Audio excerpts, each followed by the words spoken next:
Log on, tune in, find out. Another good idea from Cambridge. By Cedric Bonafé on his series on hacker algebras with unequal parameters. Thank you very much. Well, so first I would like to thank the organizers for this invitation. And I would like to talk about ecoalgebras with unequal parameters. So you have certainly heard about ecoalgebras with unequal parameters in Meinhof's talk about switch. No. So how do we switch? It is.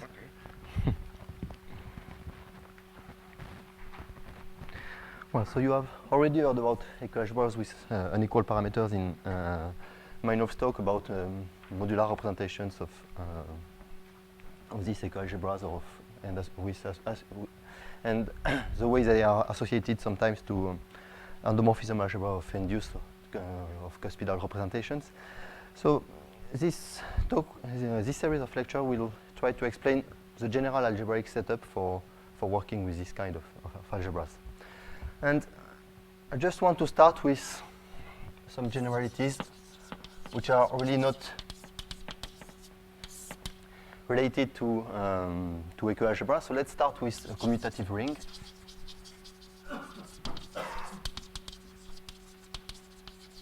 And A, B, and R algebra, which is free.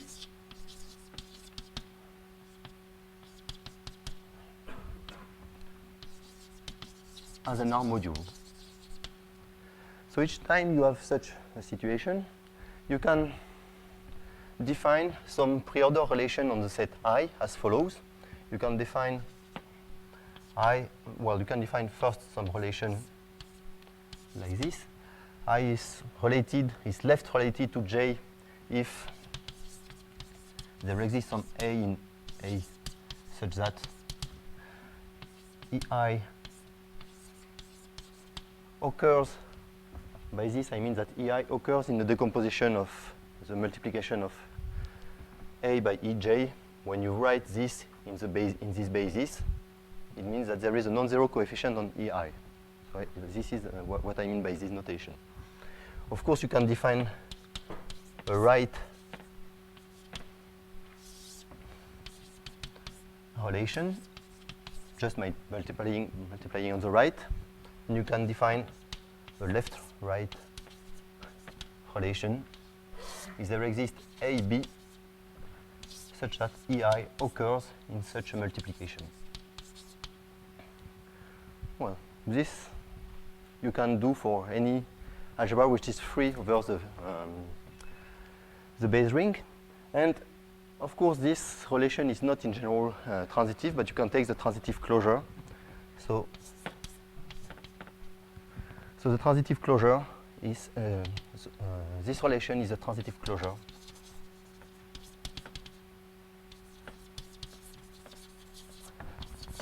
of these partial relations.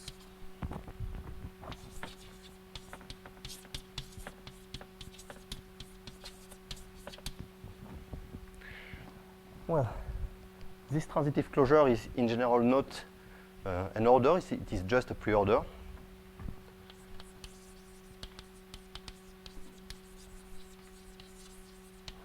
And you can define the associated equivalence relation. Well, so X is equivalent to Y if X is less than Y and Y is less than X. Well, so once you have this definition, you can construct many ideals, left ideals, right ideals, or left-right ideals, according what you are working with. And for instance, so if C is a class,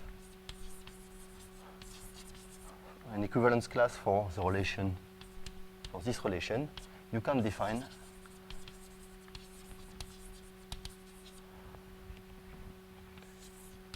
A less than this class to be the free R module generated by all the elements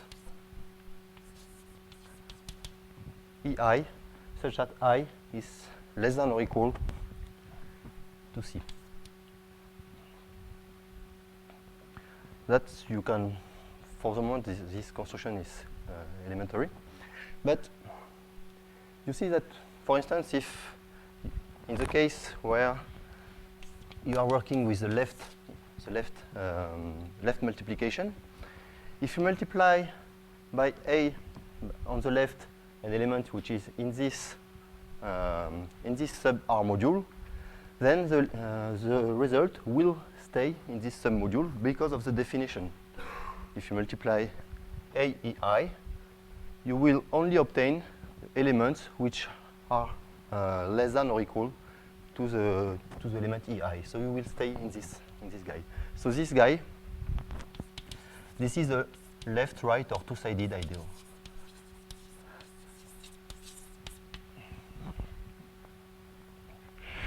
Well, so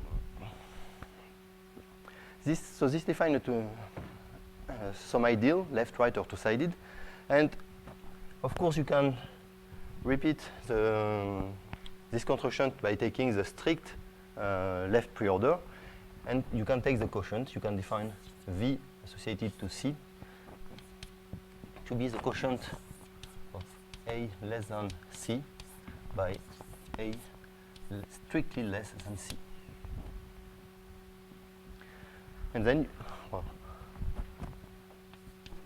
and this guy is a left, right, or two-sided module or bimodule. Okay.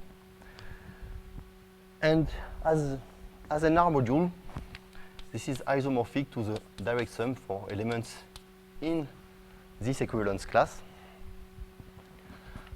of R, and let's call EI tilde the image of EI in this guy. Okay? This is clear from the definition that you get some module easily by constructing these relations. Well,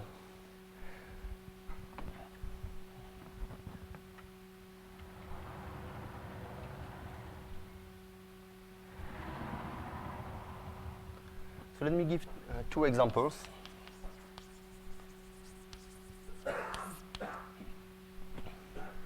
The first one is an easy one. You take A to be the group algebra of a group, G, which is free as an R module with bases indexed by the element of the group. And so you can try to see what is this relation. But the point is that in this case, the relation is trivial.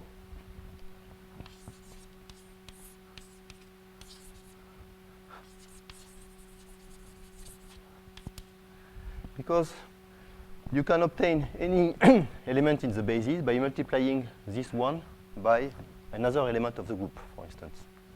Okay? So this gives you really a trivial relation. So there is only one left, right, or two-sided equivalence class.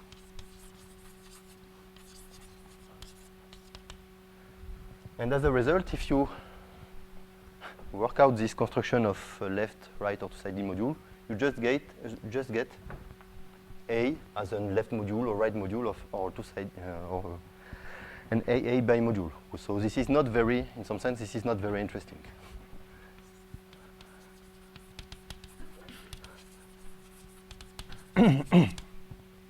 There is no point in making such a construction to get just the free module of rank 1. Another example, a little bit more interesting, is the case of where A is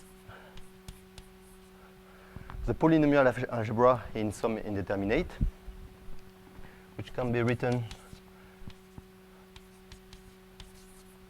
which is free with bases given by the different powers of t to the n. And in this case, it's easy to see that, well, here, left, right, or two-sided is not a problem because it is a commutative algebra. But you can get a power of t, the power tm, t to the m, by multiplying tn by something, only if you have, if and only if m, in this case, is less than or equal to n, is greater than or equal to n. So, in this case, the notation is not so good because this preorder is equal to this one. Okay. Well, and what do you get if you make this this construction? You get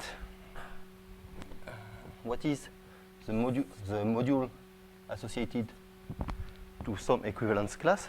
Here, the preorder becomes an order, and the equivalence class are just consist of only one element. And so v to the m is isomorphic to r of t over t. So this is the r of t module just given by making t act as 0. Okay? Well, so that's a little bit more interesting. You get some module. Well, we could have done a little bit better. So if an is a sequence in R, we define Pn to be the polynomial t minus a1 t minus an, just this product. So Pn plus 1 is a multiple of Pn, and so on. And in this case, this is still true. Well, first, A is also free with basis all the Pn. So this is still true because you can get Pn plus 1 by multiplying Pn by some element. And the module you get in this case, the module Vn is R of t modulo the ideal generated by t minus an. So if you choose your AI sufficiently different, you can get most of, almost, you can recover most of the simple modules for R of t, at least if R is a field. Okay? So this construction can, according to the choice of the basis, you see that you can get some uninteresting things, or sometimes you can recover most of the simple modules. Okay? Well, so that's what we are going to do in the case of ecoalgebras. So in the ecoalgebras, there is a standard basis, usually denoted by the TW. And if you make this this construction with the TW, you will get only, again, the free module of rank 1. So that's not the good basis to work with if you want to apply this kind of construction. So we will, the main point of Kazhdan-Lusztig theory is to construct a basis which will lead to interesting representations, not the free one, but representations of the ecoalgebra which are sufficiently small. And not only constructing representations which are sufficiently small, these representations are related with many geometric theory, for instance, the geometry of the unipotent classes, the geometry of the flag varieties, the theory of primitive ideals of enveloping algebras, and so on. And also, it is related to representations of finite groups of Lie type. So, I want to explain how this Kazhdan-Lusztig basis is constructed. So for this, I need to recall many notation about ecoalgebras and Coxeter groups.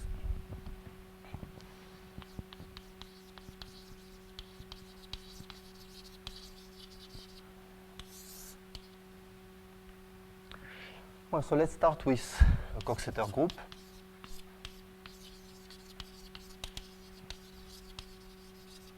So I just recall that this means that W is generated by S, and that the elements of S are subject to relations like this. First, all elements have order 2, and if you take 2 elements in this generating set, then they satisfy a braid relation, where here the number of terms is an integer which is greater than or equal to 2. So this is the general definition of a Coxeter group. In the case this group is finite, it can be realized as a finite reflection subgroup over R. And if it is not finite, it can be also realized as a reflection group over R, but it's not included in Michel's talk. Well, for constructing the ecoalgebra, I also need gamma to be a group, abelian group.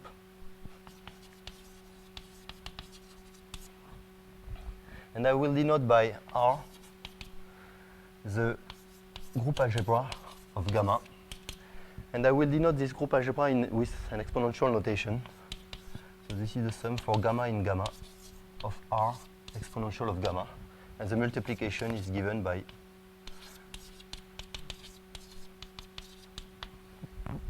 this formula. It's just because I want to use an additive notation for gamma. And inside the group algebra, I need to use an exponential notation. And the last ingredient to construct the ecoalgebra is a map that goes from S to gamma, and denoted by phi, satisfying that phi of S is equal to phi of T if S and T are conjugate in W.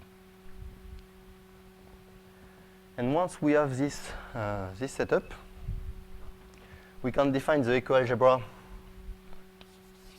H, which is H of W, S, and the map phi, which is the algebra. Well, you have maybe be given many definitions of this, but I will give one. It's an algebra which is free over W, having a standard basis TW, and the multiplication is determined by the following condition. First, TW prime is TW prime, but of course not always, for otherwise it will be the group algebra. So if the length of W prime equals the length of W plus the length of W prime, here the length from W to N means the minimal number, the minimal length of a sequence of elements of S, such that the product is equal to the element. And the TS satisfies a quadratic relation, which is given like this.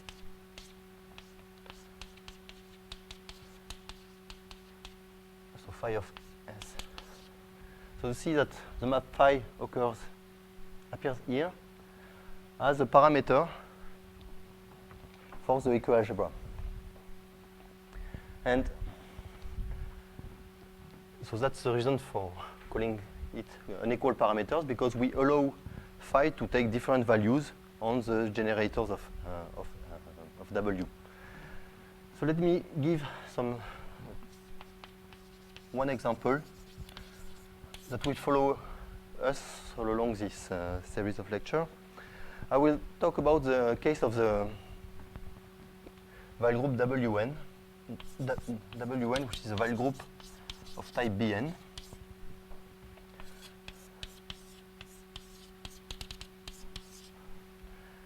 Which has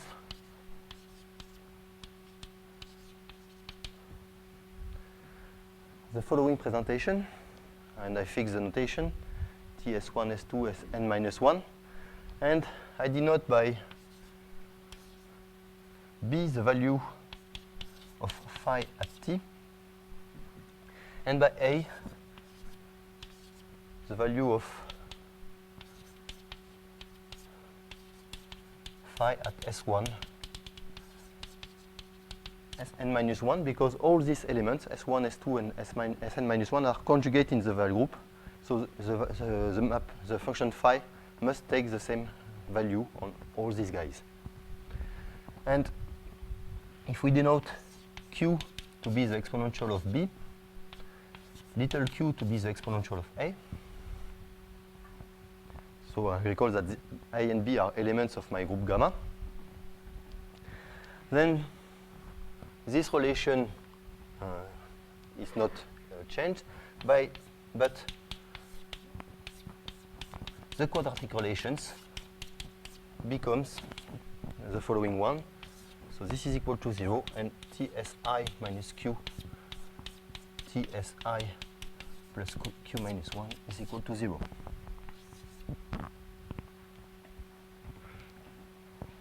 And for those who are not used to this setup using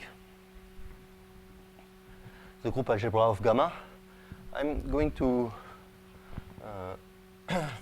give two particular cases.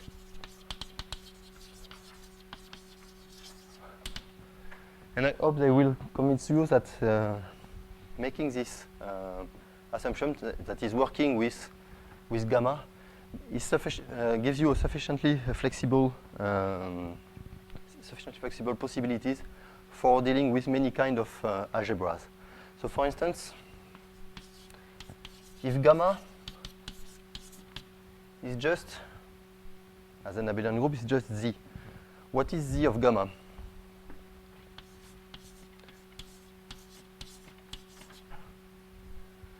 Well, in fact, this is just the Laurent polynomial ring in some indeterminate, the indeterminate being the exponential of 1, if you want. Okay? And in this case, the relation here becomes tt minus v to the b, tt minus plus v to the minus b equals 0, and tsi minus v to the I a tsi plus v minus a equal to 0. So here you recognize your usual ecoalgebra when you have only one indeterminate and when the parameters are powers of this indeterminate. Okay? So you recover something that you might be used to. Another case that can be taken is to take gamma to be Z2. So the free abelian group of rank 2.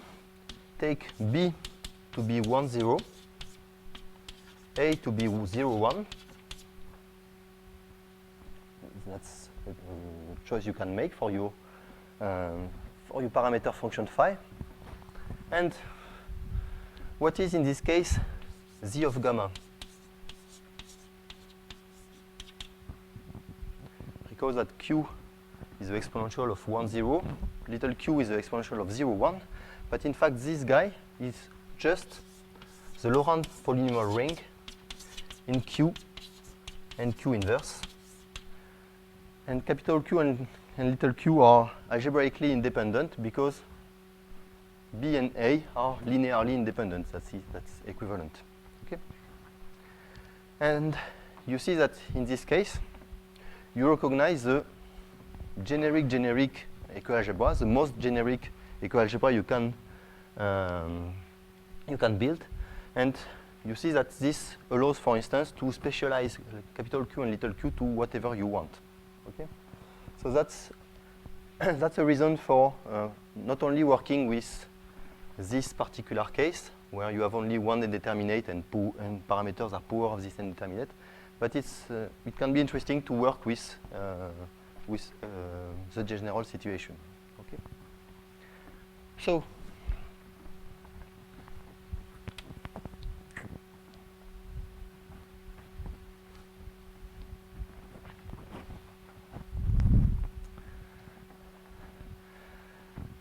So as I have said, the point in Cache diagnostic one of the points in Cache diagnostic theory is to build a basis of the EQ algebra, for which the construction, which is given here, gives you some interesting module of this kind.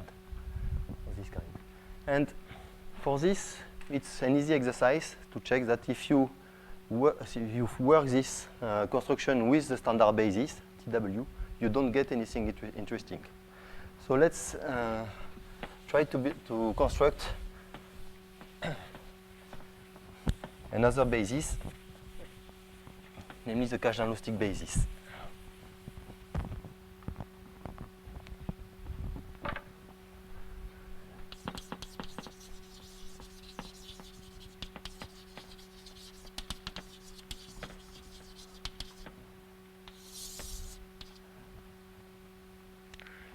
So for constructing this basis, we need two extra ingredients.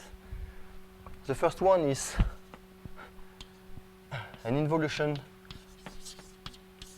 on the EQ algebra that I will denote by bar, and it sends an element of the base ring here. This is the base ring is R is Z of gamma, and it sends it to the exponential of minus gamma. If you prefer, in this case, it means just that it sends V to V inverse, and it sends capital Q to capital Q inverse and little q to little q inverse. And it sends TW to TW inverse inverse. It's an easy exercise to see that this guy is invertible. You take this inverse, and because of the particular shape of the relations, you can check that this is an anti-automorphism, an automorphism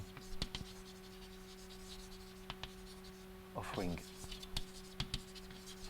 It is not R linear because this automorphism acts on R, so it is R semi-linear because the bar is also acts also on R. And in fact, it is in involution.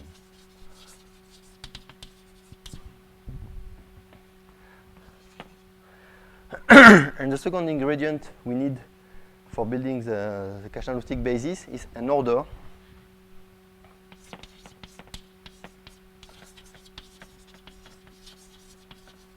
on gamma. So gamma is a group, and I want to order its elements, but I don't want to order them arbitrarily. I want that this order is compatible with the group law. So this means that gamma becomes such that gamma is a totally ordered abelian group.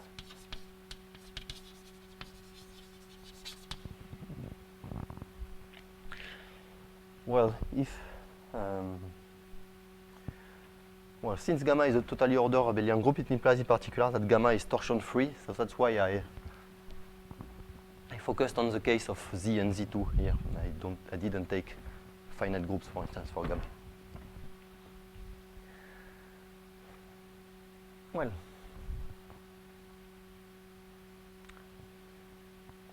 okay. So we can denote R less than 0 to be the sum for gamma less than 0 of the R exponential of gamma. So this means all the monomials involving only negative elements in gamma. And H less than 0 is the sum for W in W of R less than 0 TW. So H less than 0 means all the elements in H which can be expressed in the standard basis only by using monomials of this form with elements which are negative. In some sense, in this case, well, let's go back to this case. What can be the order? What can be the order that can be chosen on gamma? So in this case, there is only one order. Well, there are two, but they are symmetric. You have to decide whether one is positive or negative. Well, let's be classical and choose that one is positive. And then you have an order on gamma. What are the order on Z2? So there are many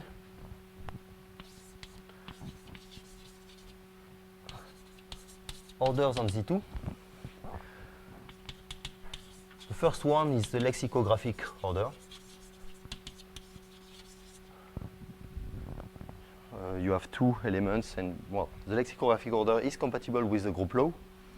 And there are also many other orders that can be built by embedding, for instance, Z2 in R. You can embed Z2 in R, the field of real number.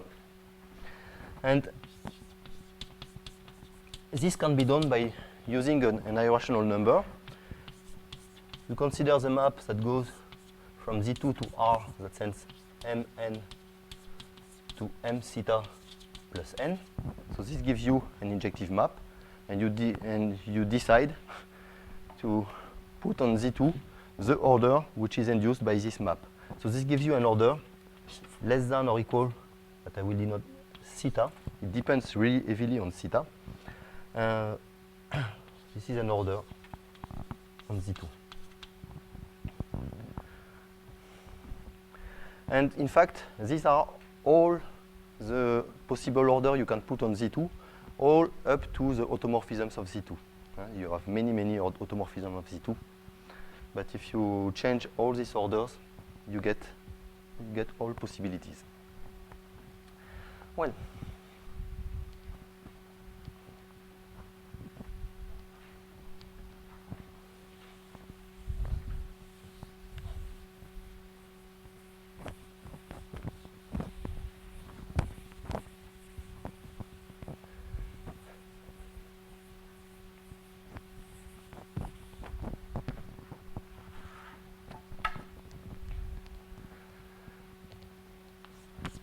once we have fixed this order on gamma, once this is fixed, then there is a theorem by Kazhdan and Lustig. It's not a difficult theorem.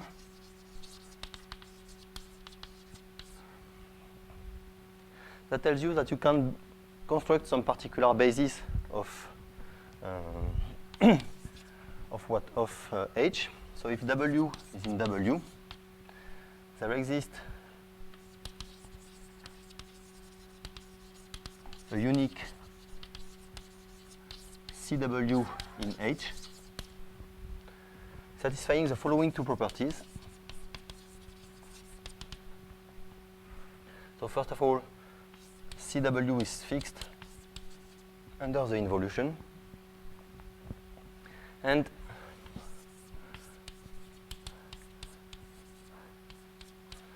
CW is almost TW up two elements in this H less than 0. It means that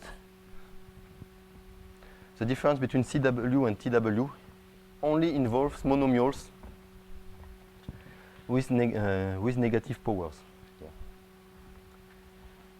Well, in fact, the proof of this theorem is pretty easy, and I will almost give it.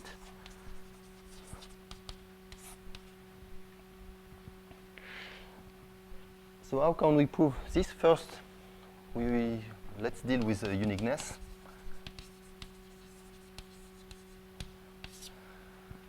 So if you have two solutions to this problem, you can compute the difference, and the difference between these two solutions will satisfy two properties. So if C is equal to C bar and C is less than belongs to H less than 0, then C is equal to 0. And why? So write C to be the sum for W in W of AW TW. Then assume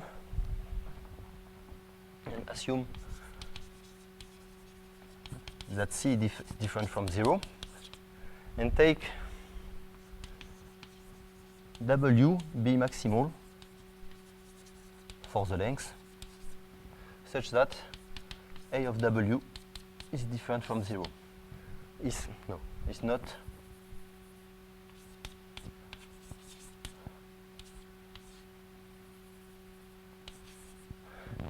not an element which involves only negative powers. And in this case, if you compute C bar,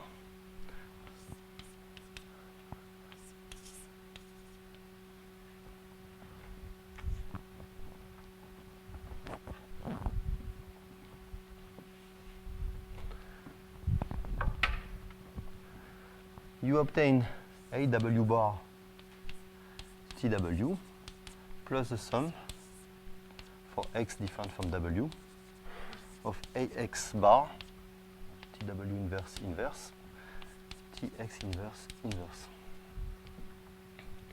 But what does it look like, this guy?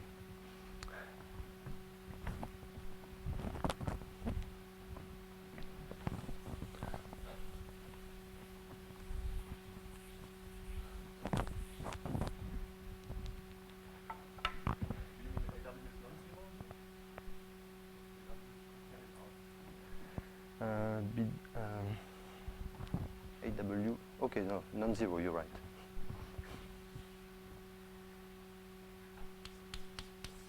No, you're right. Well, so what does it look like? So write W is equal to S1 SR, reduced expression.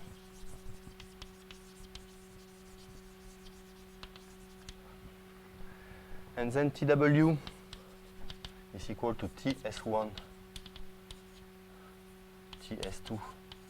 Well, in fact, TW inverse is TSR, TSR minus 1, TS1. And TW inverse, W inverse inverse, is just TS1 inverse, TS2 inverse, TSR inverse.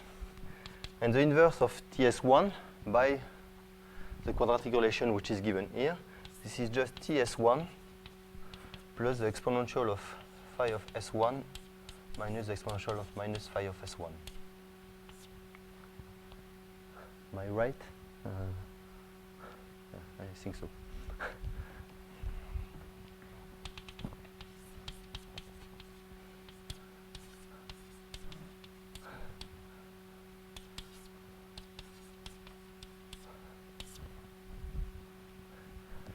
Well, and if you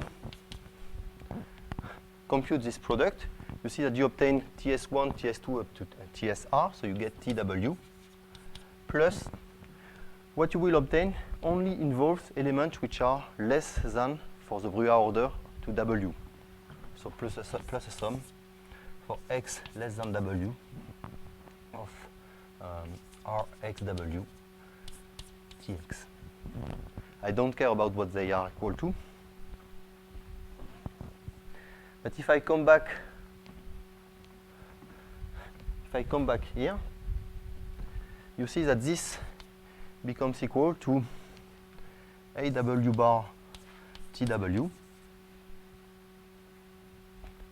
plus a sum involving elements x different from W and the length of, x different of W of something. Okay, you get here you get a part which comes from here, and then you get elements which are different from W. And on the other side, you have that this is also equal to C, which is equal to AW T of W plus the sum for x different W of something. Well, so this gives you that AW equals LW bar, but since C is an element of H less than 0,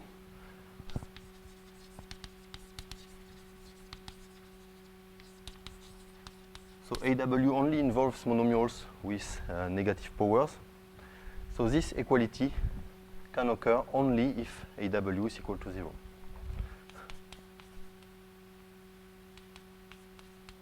Well, which contradicts the fact that AW is different from 0. Okay? So this means that no element except 0, no element in H less than 0 can be equal to its image by the bar involution. And this gives you the uniqueness in Kazhdan-Lusztig theorem. And what about the existence?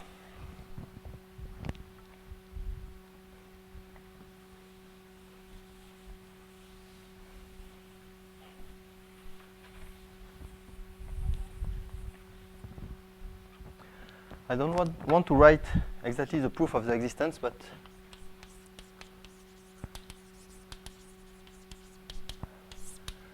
just I hope to make you feel how it's possible to construct this CW.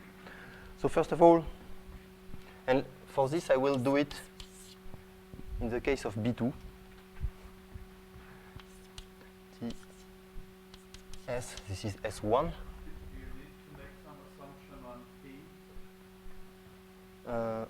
On what? The map from S to gamma. I don't need, I think.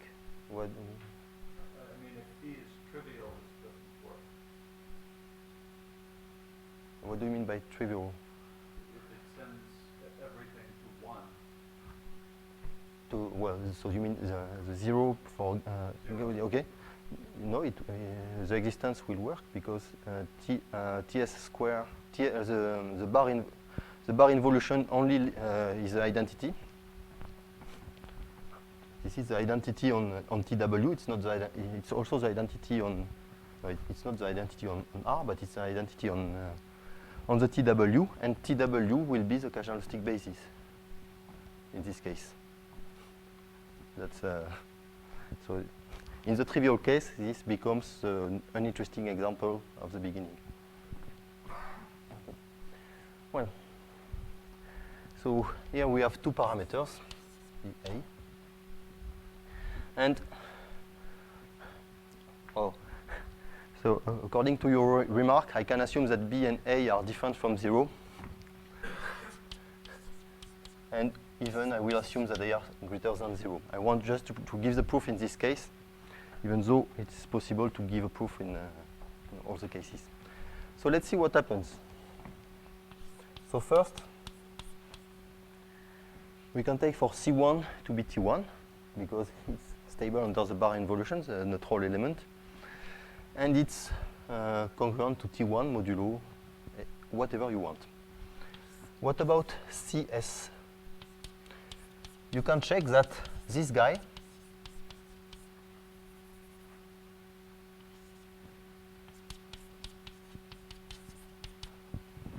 I recall that capital Q is the exponential of B and little q is the exponential of A. So you can check that this guy is invariant under the bar involution, and it is congruent to TS modulo only something which involves negative powers. Okay. The same is for CT.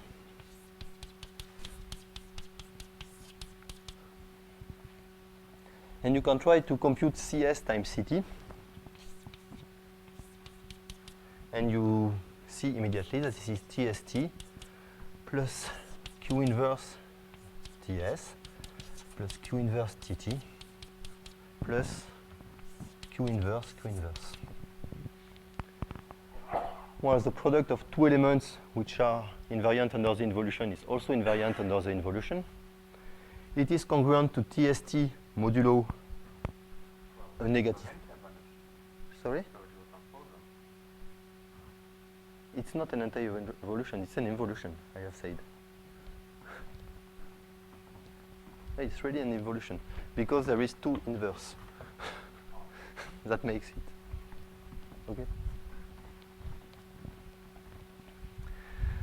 Okay? So here, this guy is forced to be equal to the CST we are looking for. So let's go further. So let's compute CT times CST. Well, I don't want to write everything, but because I have only to work modulo the negative power, the negative part of H. So if I multiply the, CT by CST, I will get T and index TST. Well, CT, this is TT plus Q inverse, so Q inverse will give only negative power, so modulo H less than 0, I can forget about this guy, the multiplication by this guy.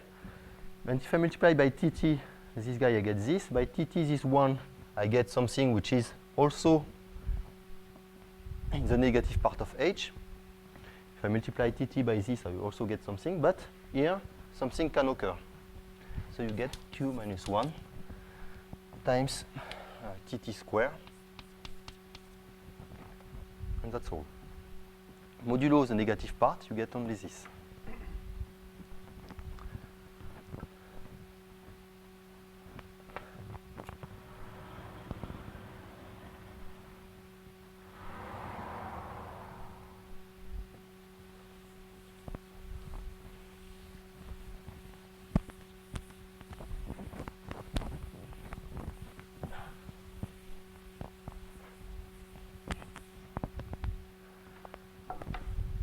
But TT square, this is equal to 1 plus Q minus Q inverse TT. So finally we get that CS times CT times CST is equal to T is congruent to TST plus, well, the 1 will multiply by Q inverse will live in the negative part. Little q inverse, capital Q inverse will also live in the negative part, and we get this.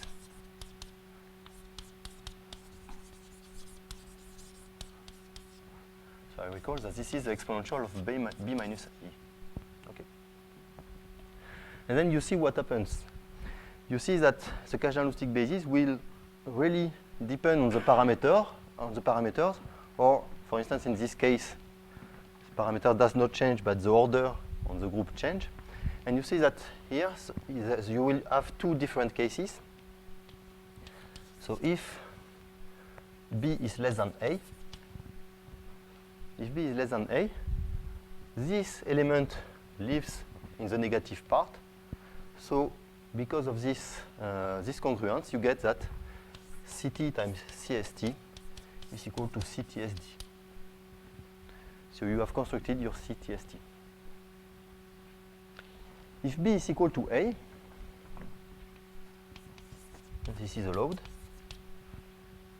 then you get here a coefficient which is equal to 1. 1 is not in the negative part.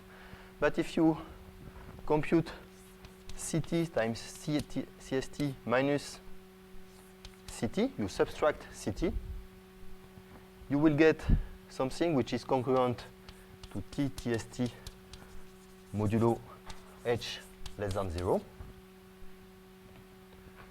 And this tells you that this guy is the Kazhdan-Lusztig element you are looking for, because this guy is clearly invariant under the bar involution. And if B is greater than A, then, well, you must subtract something, but you must subtract something which is stable under the bar involution. And you get easily that CT times CST minus QQ inverse plus Q inverse Q CT is congruent to TST modulo H less than 0. It's an easy computation. And this tells you that now this is our guy, CTST.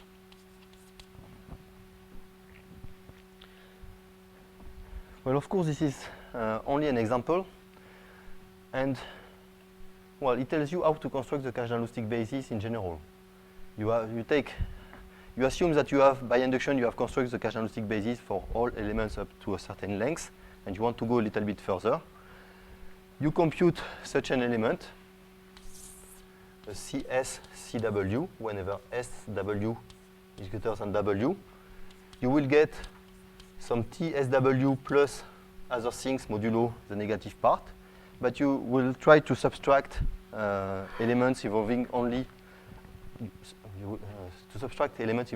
the cardinalistic basis for elements of length strictly less, and by an easy induction process, you can prove that the result you will obtain is congruent to the right thing modulo the negative part, stable under the bar involution, and you will get your cardinalistic element. Okay, so that's the way that the proof can proceed. You can get the CSW, so you can obtain any cardinalistic element by this easy induction process.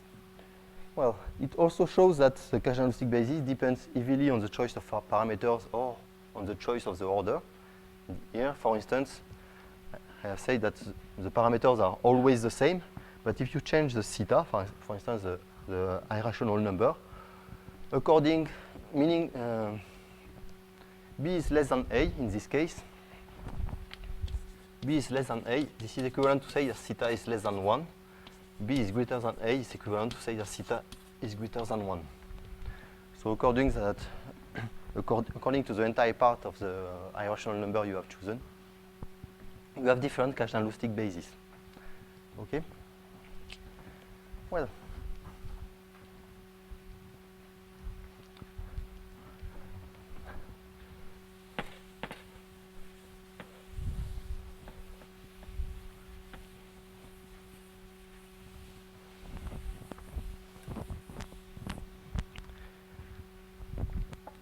so in the course of this induction process, here, you can get many properties of the cardinalistic basis. So let's write y to be the sum for x less than or equal to y, p x y star, well, x in w of tx. So let's express the cardinalistic basis in the standard basis.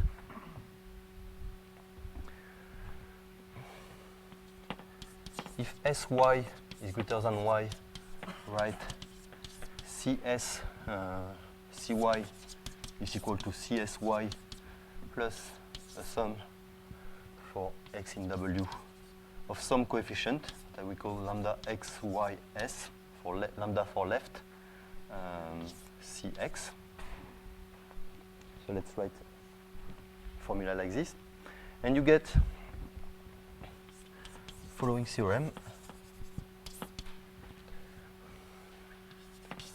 First of all, pxx star is equal to 1. The coefficient of t pyy of ty in cy is always equal to 1. You can check on the different formulas, at least on this example. You get that pxy star is different from 0, implies that x is less than or equal to y.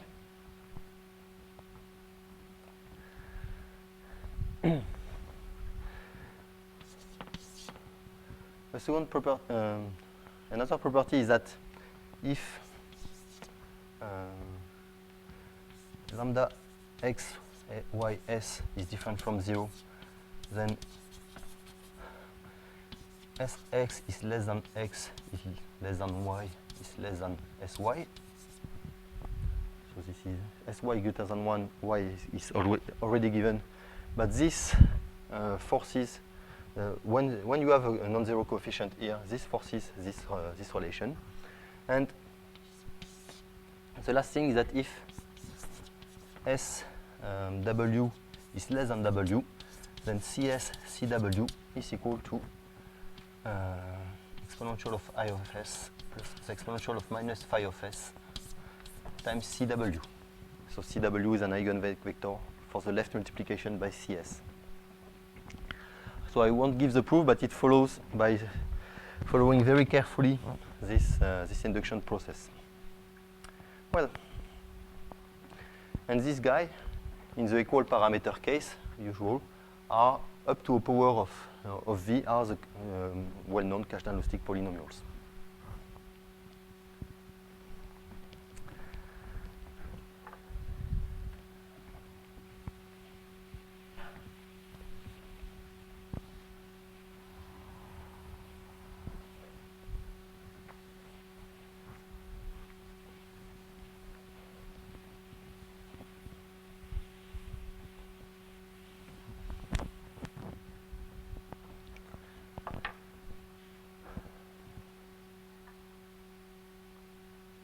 Well, let's see an example. Well, so now, well, before an example, we can define the preorder by using the Kazhdan-Lusztig basis.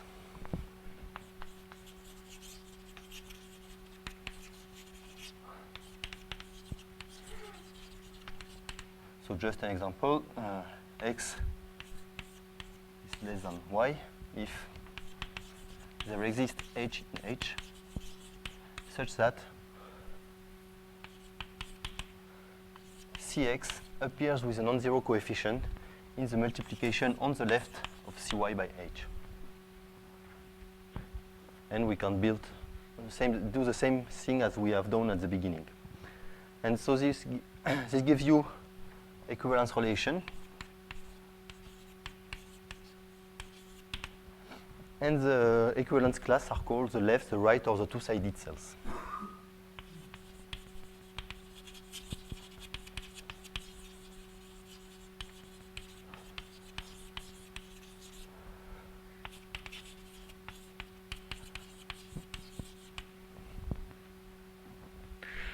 Well, so let's see what happens in the case of B2.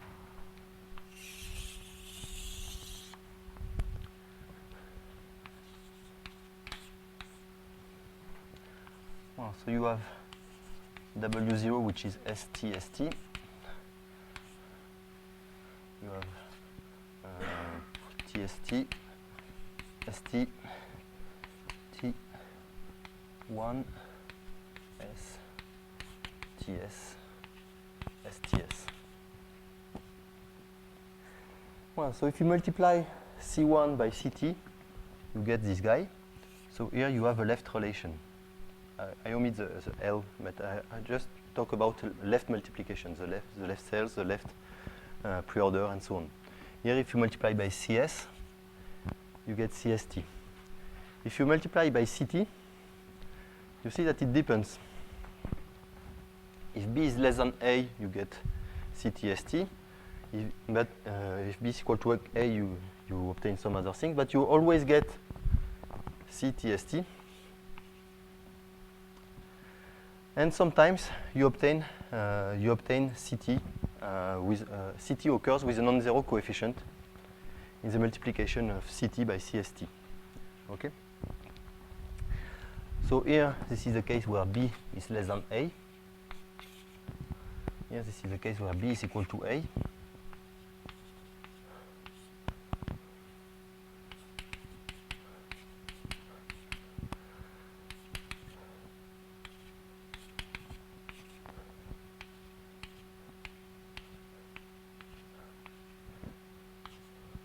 And the last one.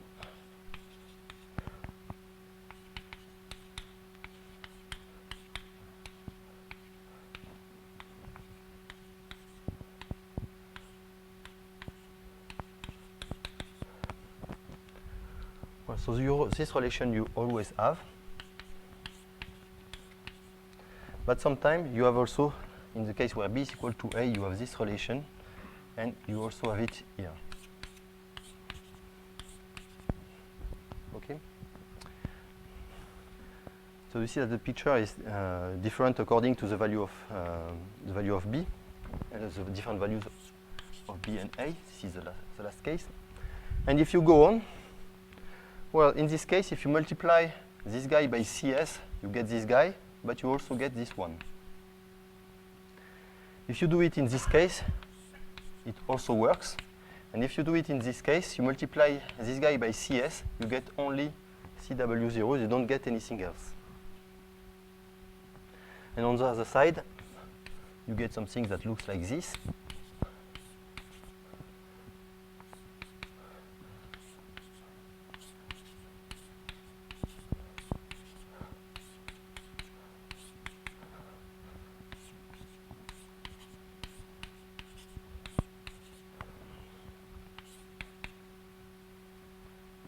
Yes, that's it. Okay.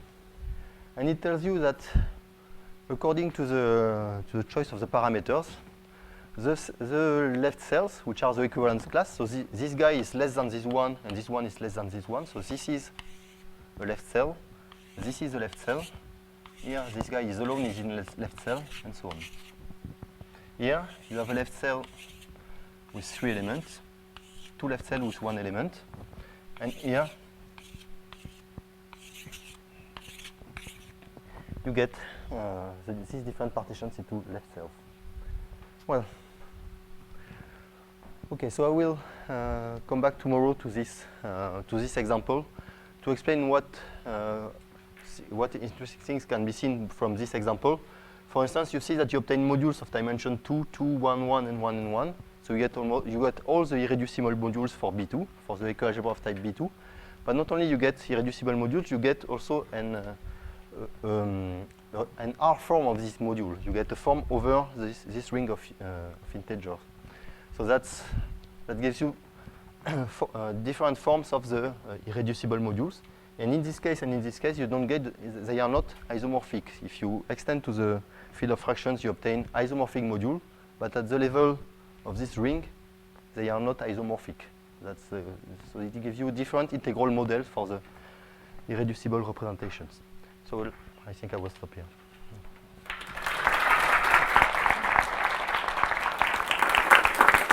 Thank you. Are there questions, remarks?